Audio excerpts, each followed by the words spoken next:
Girls, how do you do at pretending? Are you good at pretending? Are you good at pretending? No.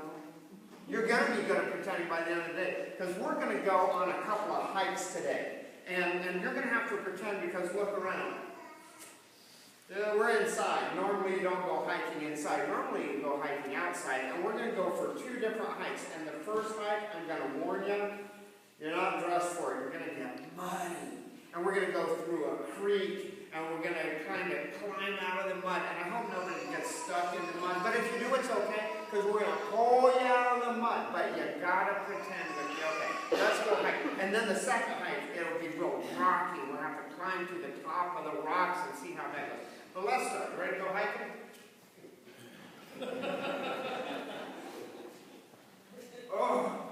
Okay.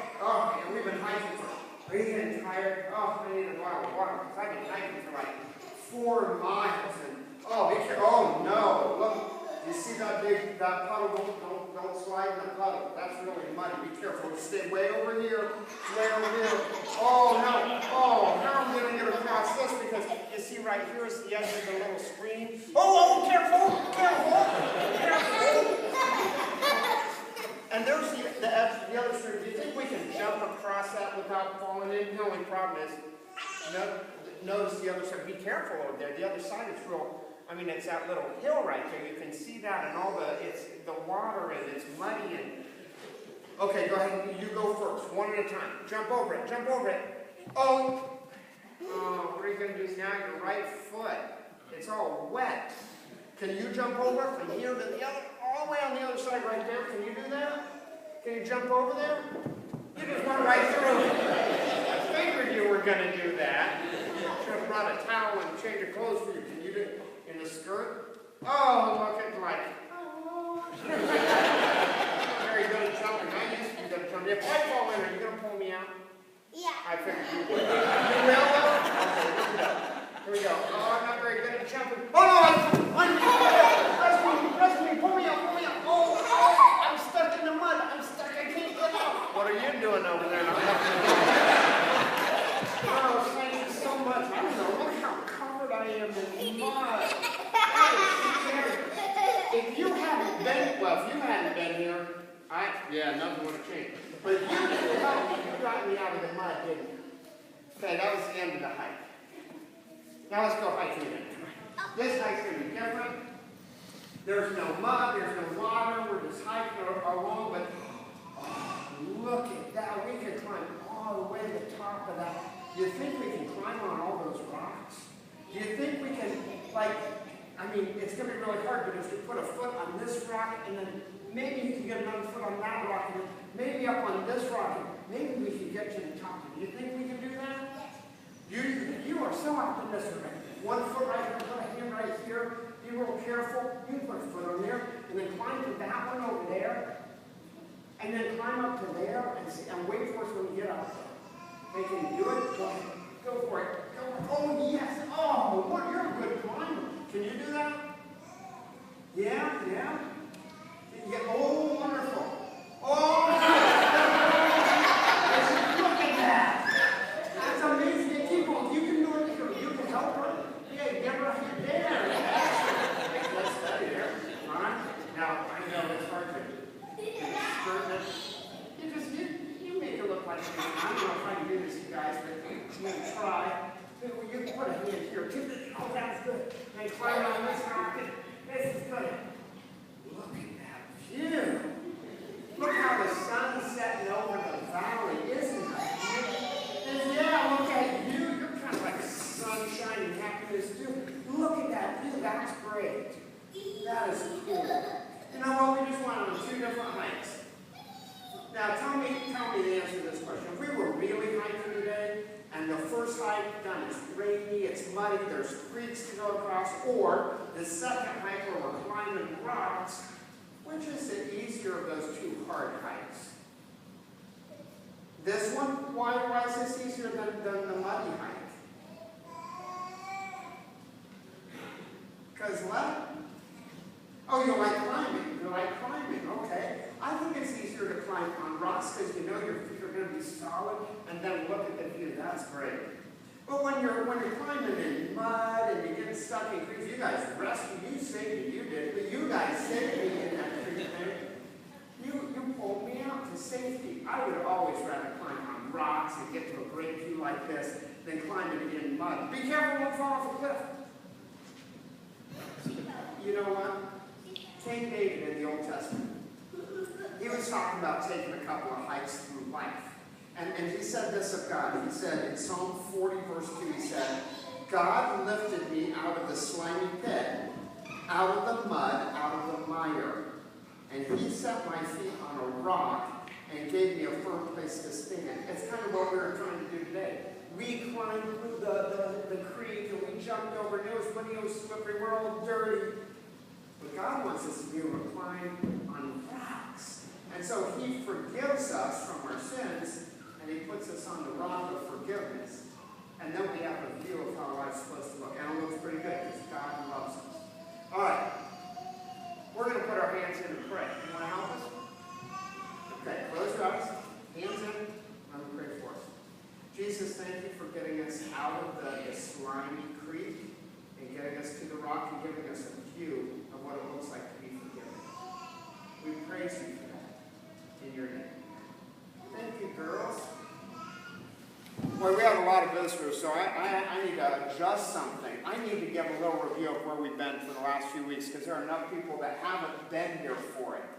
Several weeks ago, I started talking about writing your Jesus story, looking back a generation or two to this complicated, what I'm calling a matrix that God put together where God said, oh man, how am I going to figure this one out?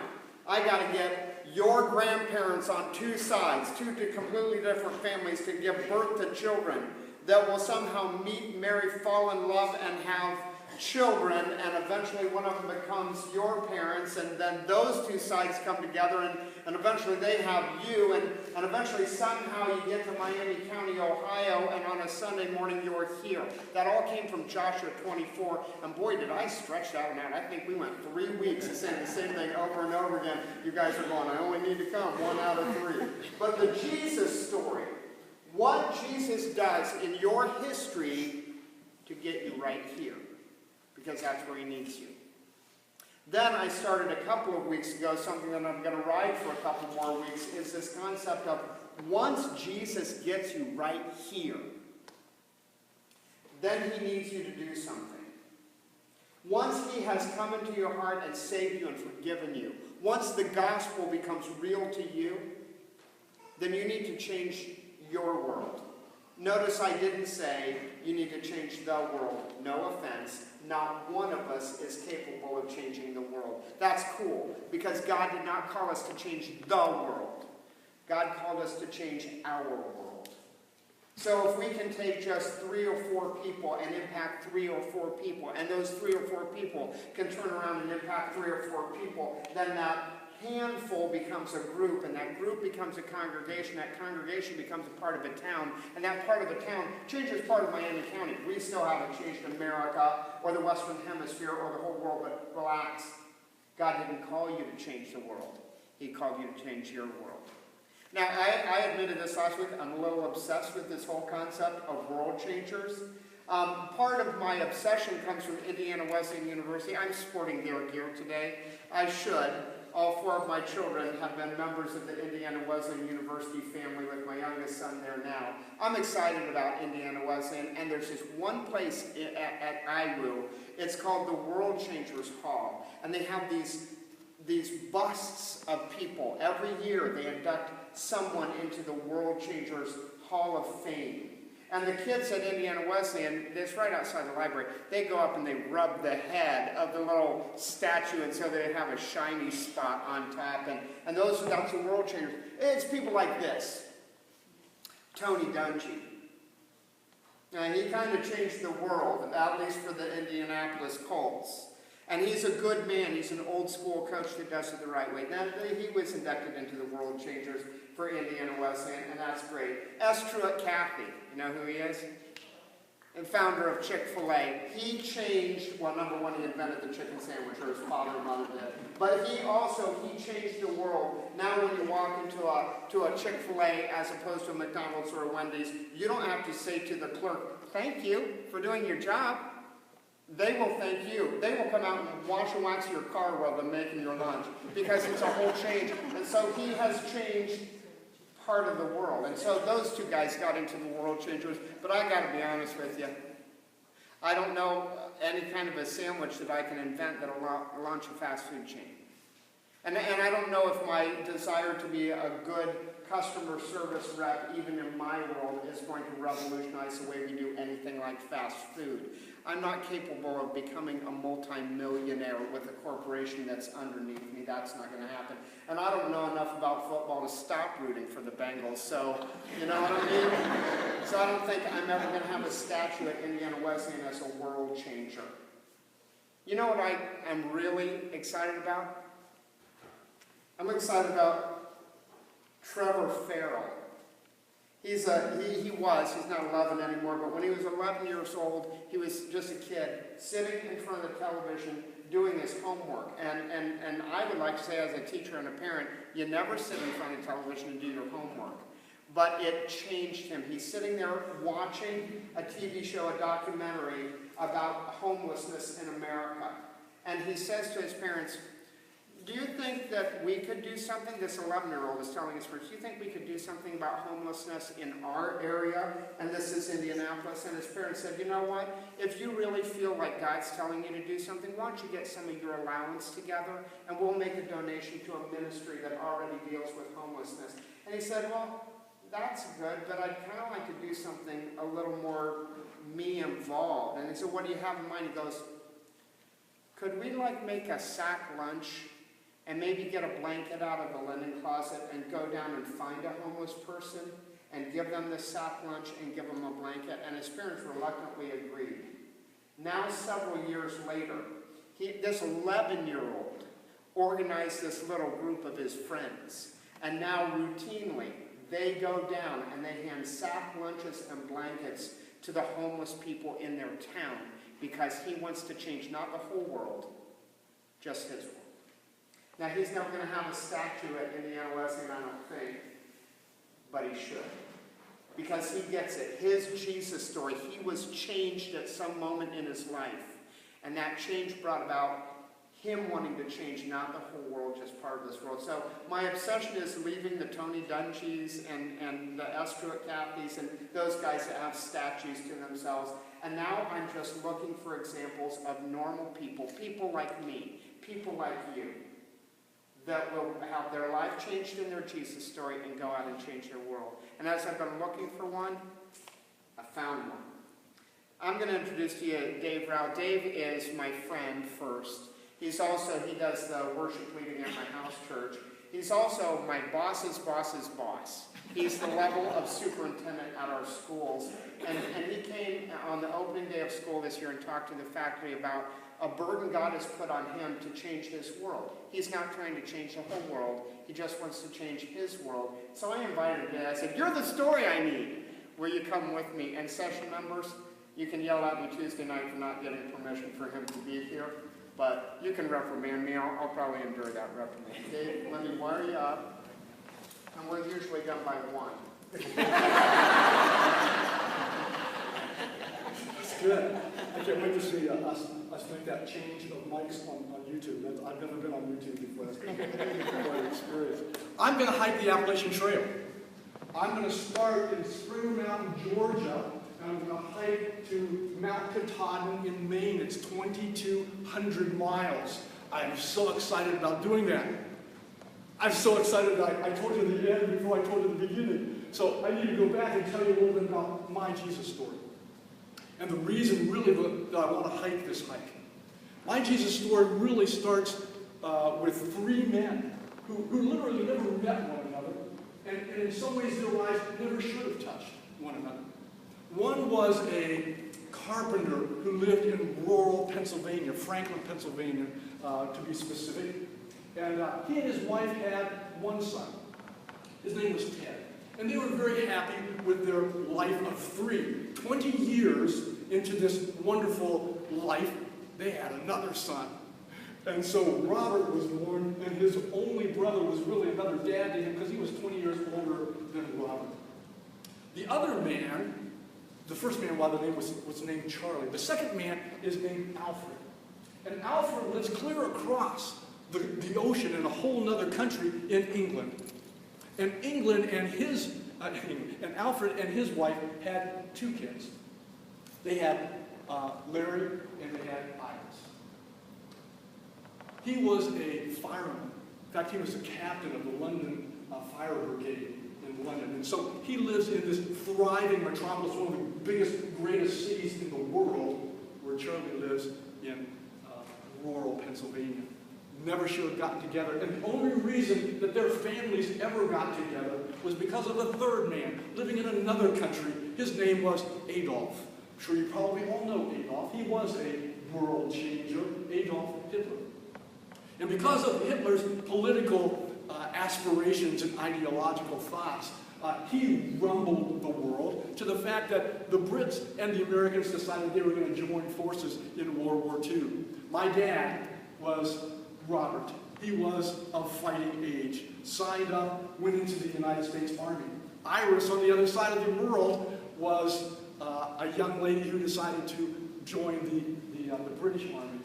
Making a very long story short, they met each other in underground London, fell in love, got married over in England, and at the end of the war, when the country's kind of got everything settled out, my dad was back in Pennsylvania, and my mom was on an ocean liner coming across the ocean all by herself to meet her husband in America. That was back in World War II.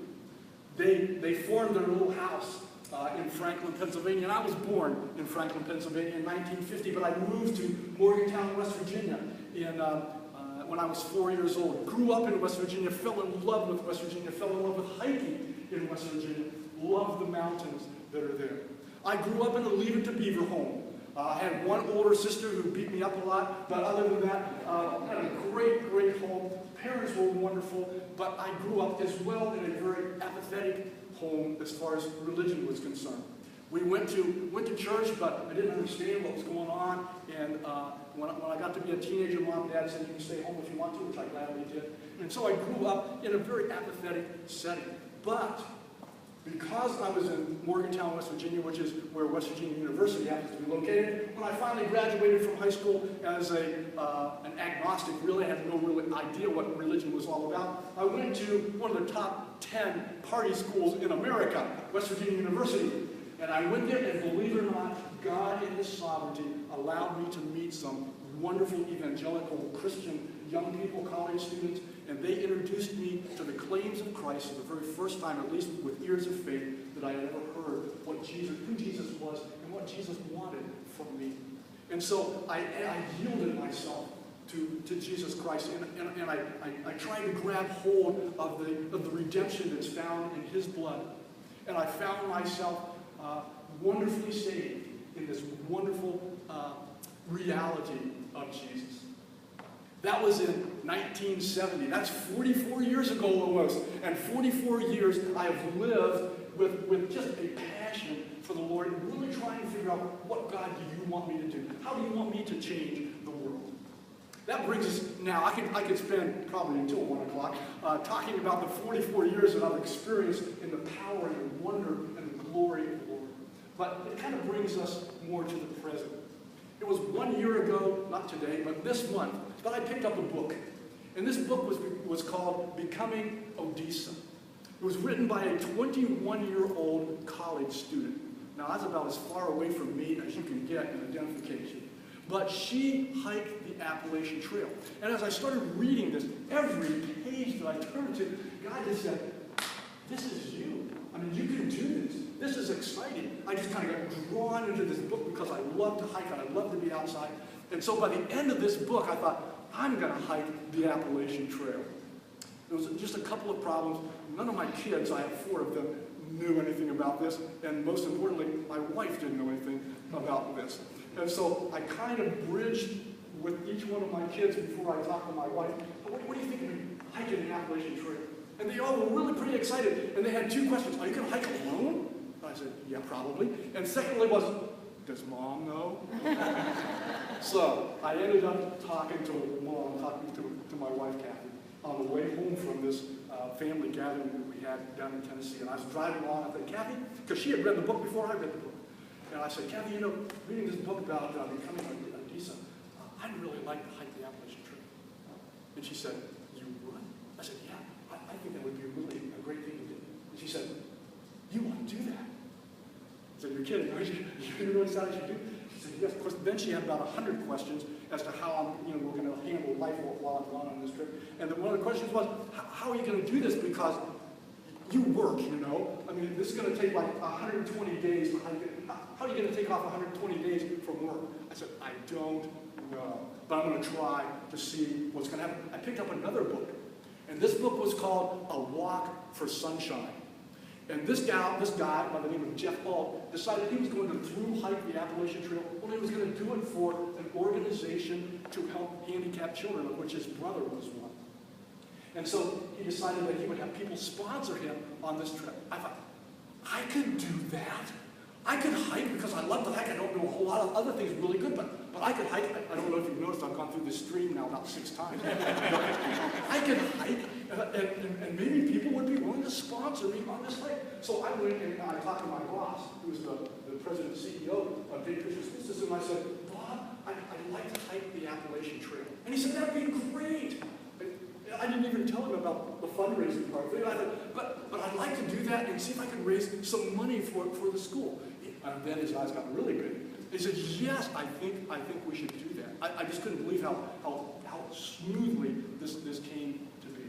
And so I'm not here to ask you to support me or to raise money. I came because I found myself thinking, what can I do to impact my world? And I would love to have every child in the United States attend our school. Our school is a wonderful school, and it proclaims Jesus every single day. And I said, how can I help that happen? And so my thought was, if I could somehow give a sum of money to this school that they could offer tuition assistance to more kids who want to come to this school, we could get more kids into our school. So that's kind of what I'm hoping to do with the money that I make. I want more kids to come to our school. So as I began to think about that, I thought, this is a possibility because of the way that God has wired me. I'm an introvert. I like to be alone. I love to hike. 120 days by myself doesn't sound too bad.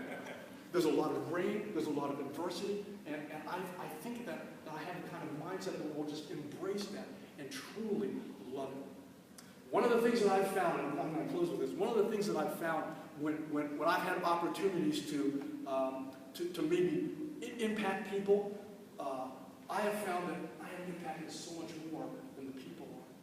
So there's a real selfish part of me that wants to hike this Appalachian Trail because I think God is going to transform me and change me inside. And then I hope that I'm able to raise enough money to influence and impact other kids who come to our school. So I'm just encouraging you to think about this. How are you wired? Because every single person in here is wired differently. How are you wired? And how can God use how you're wired to change your world? That's what I'm talking about.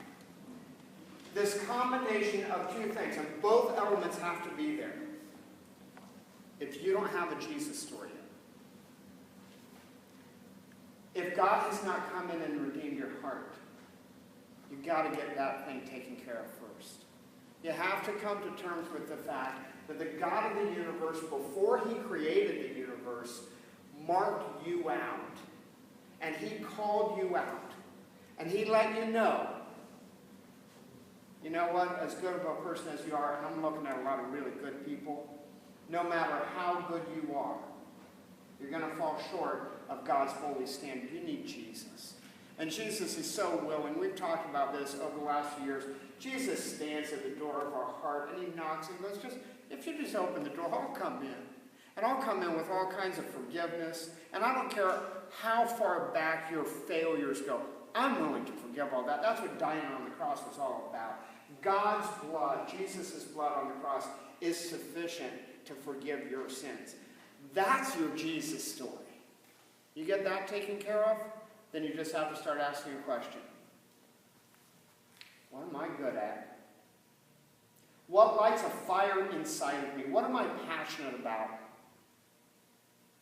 I like being outside. I can't remember the last time I went hiking, Dave. I love the concept of running, and when I read my journal from a year ago, I was running 2 miles a day, 4 days a week. I've run 2 miles in 2013, total. Not today, total. But my daughter-in-law right now is running the Columbus Marathon. Oh, I can say I'm passionate about that. I'm not really passionate about that. I'm passionate about the idea of that. Once you get your Jesus story taken care of, ask the question, what am I good at? What lights my fire? What am I passionate about? Some of you guys are so good at baking, and some at serving, and some at organizing, and some at all the things I didn't mention. You find out what you're good at. You just ask yourself the question and have the Lord help answer it. What lights your fire? And then use that talent that God gave you to change your world. Don't try to change the whole world. Just change your world. Here's the beauty of it. If you will use what God has already put inside of you to change your world, then you will change someone's world. Karen Dosick does this little thing at graduations. When you graduate from high school, she gives you a little postcard. And the postcard has her address on it, and on the back it says something about, hey, I bet you're in the mood for some cookies now that you're living away from home. You send me this postcard, I'll send you cookies. Well, she gave one to my son, Vinny, and he's home for the first time this weekend from college. And I said, how are things going? And he goes, well, you and Mom haven't exactly sent me a lot of mail. But Karen from the Covington church sent me a couple dozen cookies, and it really made my day. It changed a moment in his world. Just a moment. That's what God can do. You have a Jesus story, you figure out what you're good at, and then you just try to send a couple dozen cookies to 3 or 4 kids and change a moment in their life. And they'll change a moment in somebody else's life. And they'll change a moment in somebody else's life.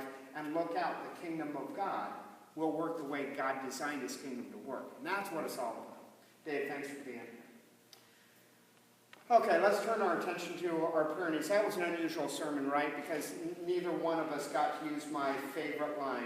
If you have your Bibles today, and I hope that you do, we didn't do that, but we were talking about God's Word in action. So next week, come back and we'll have several ordained people opening God's Word so much you'll get your money's worth next time.